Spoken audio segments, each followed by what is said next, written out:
Assalamualaikum warahmatullahi wabarakatuh. Di video kali ini saya akan melakukan perbandingan dari beberapa jenis anak panah yang pernah saya coba berdasarkan pengalaman pribadi saya. Simak terus video saya.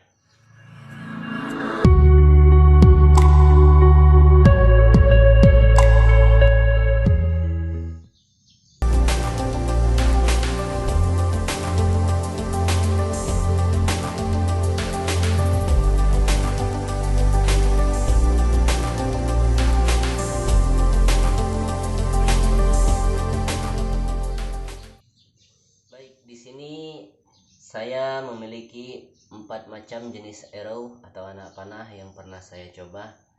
Yang pertama di sini ada arrow kayu, yang kedua ada arrow fiberglass, yang ketiga ada arrow dari aluminium, dan yang keempat ada arrow dari jenis carbon fiber atau mix carbon. Oke, baik, yang pertama untuk arrow dari kayu. Oke, bisa dilihat. Baik, untuk arrow jenis ini baik, untuk arrow kayu atau arrow jenis ini, dari pengalaman pribadi saya, tentu arrow ini saya dapatkan secara percuma atau gratis. Biasanya arrow ini didapat dari pembelian busur kita. Oke, biasanya setiap bowyer atau pembuat busur sudah menyertakan anak panah kayu dalam paket penjualan busurnya.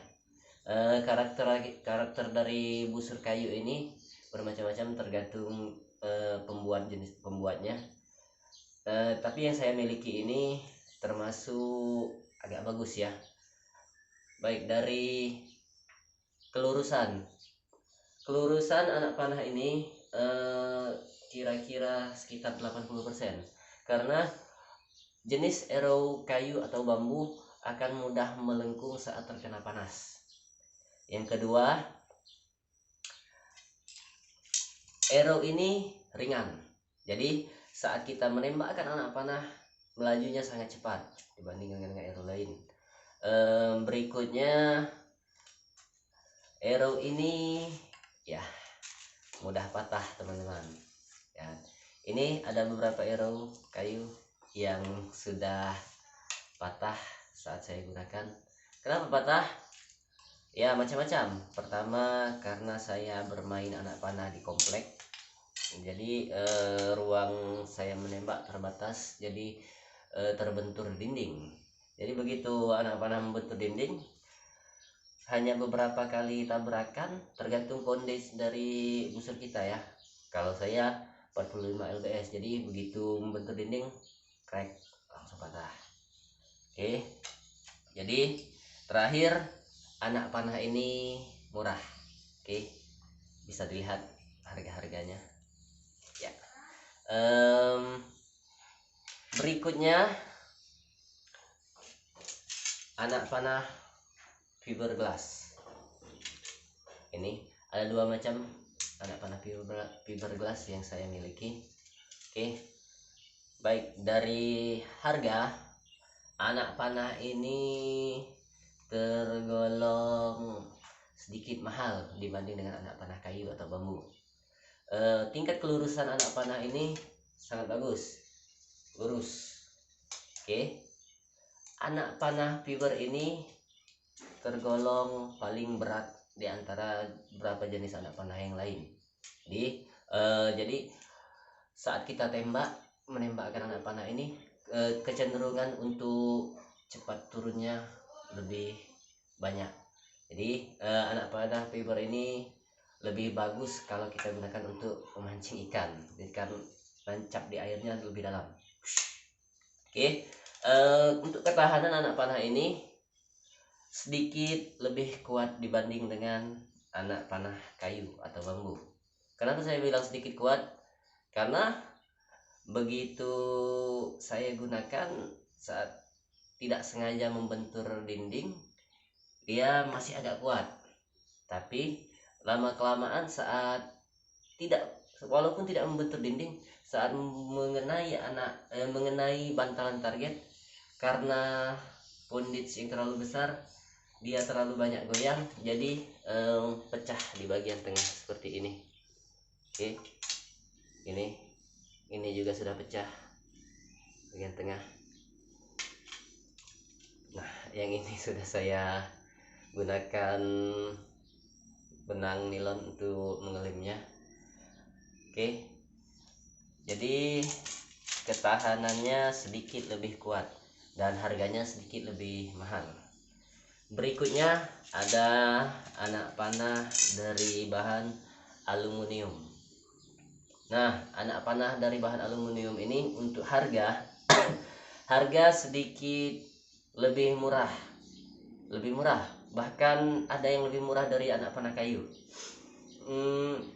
Ini saya beli dulu harganya 10.000 satu biji. Untuk beratnya sedikit lebih ringan karena kopong, dan untuk kelurusan dia awalnya sih lurus, tapi karena karakteristiknya yang mudah bengkok, jadi begitu sudah mengenai bantalan target, terkena benturan dia mudah bengkok. Oke, lihat nih, penyet-penyet, ada juga yang seperti ini.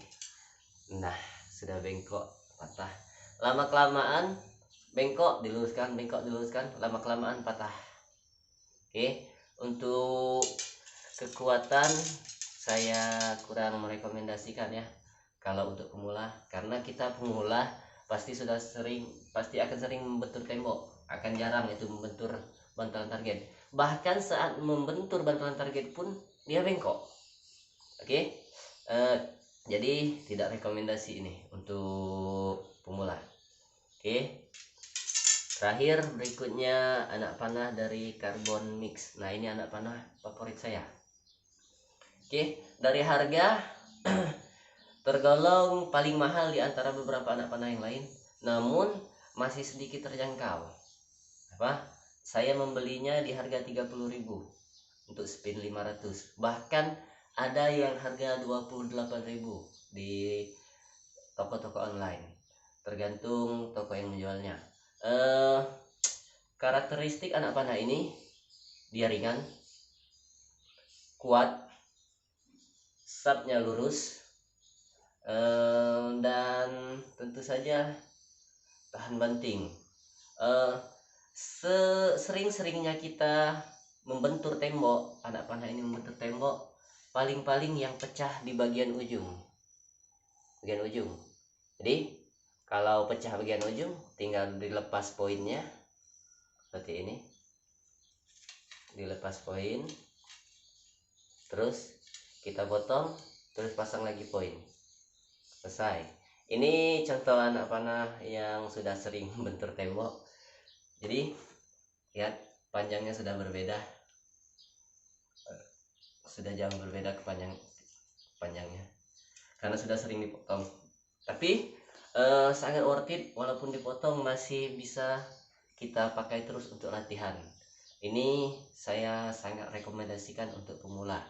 Oke, jadi kesimpulannya, dari beberapa anak panah yang pernah saya coba dan yang pernah saya beli, untuk pemula sebaiknya jangan hanya cari yang murah, jangan cuma cari yang murah.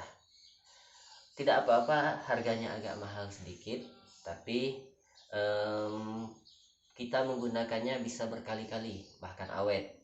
Oke, kalau yang kayu ya nggak apa-apa, pakai saja. Kalau dari awal kita beli sudah ada, ya pakai saja. Kalau patah ya sudah.